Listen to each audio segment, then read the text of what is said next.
আমার এই পিঙ্ক কালারের রেন লিলিগুলো ফুটে 4-5 দিন হয়েছে, ফুটে এগুলো এখন মজে গেছে ফুলগুলো। আপনারা যদি গুটি রাখতে চান তো রাখতে পারেন কয়েকটা সিডের জন্য, আর আমি রাখবো না, কেন কি আমি এগুলো ছাঁটাই করে দেবো। এখন ছাঁটাই করলে যেগুলো আবার ফুল আসবে সেগুলো গ্রোথ পাবে ভালো করে।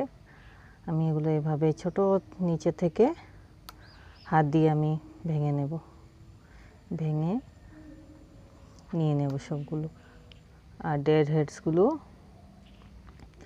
আপনারা সরিয়ে দেবেন, যেগুলো পাতা শুকনা পাতা বা এক্সট্রা কোনো অন্য জঙ্গল হয়েছে সেগুলো আপনারা সরিয়ে দেবেন। দেখেছেন আমি নো কস্টে যতটুকু পারি আমি ফ্লাওয়ার করতে চাই। পারলে কিনি, না পারলে আমি যেই কন্টেনার থাকে পলিথিন বা প্লাস্টিক ব্যাগ বা বালতি সেগুলোকে আমি ইউজ করি। এটাতে আমার খুব ভালো হয়েছিল রেন লিলি। তাই কোনো ব্যাপার নয় যে আপনাদের যে পটে কিনতে হবে, আর পট থাকার জন্য জায়গা হতে হবে, আর পটের অনেক ওয়েট বেশি হয়ে যায়।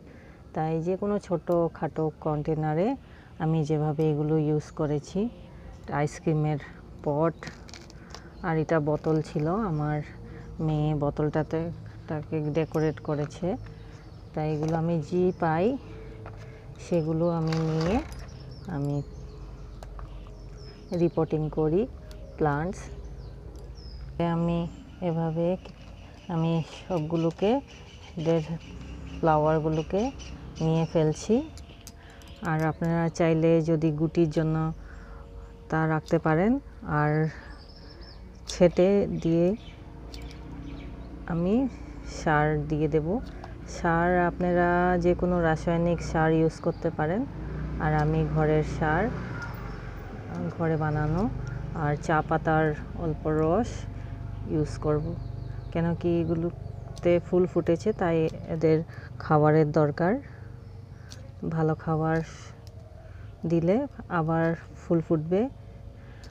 প্রায় আগস্ট সেপ্টেম্বর পর্যন্ত রেন লিলিতে ফুল আসে। আপনারা চাইলে বৃষ্টির জল সংরক্ষণ করে রেখে দিতে পারেন। সেই বৃষ্টির জল সংরক্ষণ করাগুলো দিলে কয়েকদিন পর পর, আর জৈবিক সার সপ্তাহে বা 10 দিনে একবার, কোয়ান্টিটি অনেক কম করলে সবসময় ফুল ভালো হয়।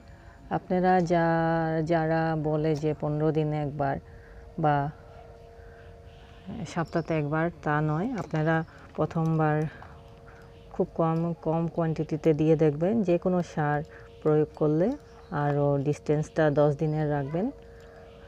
তা রাখলে টিপসগুলো ছোটো ছোটো ফলোগুলো ইউজ করলে আপনারাও ভালো করে ফুল পেতে পারবেন।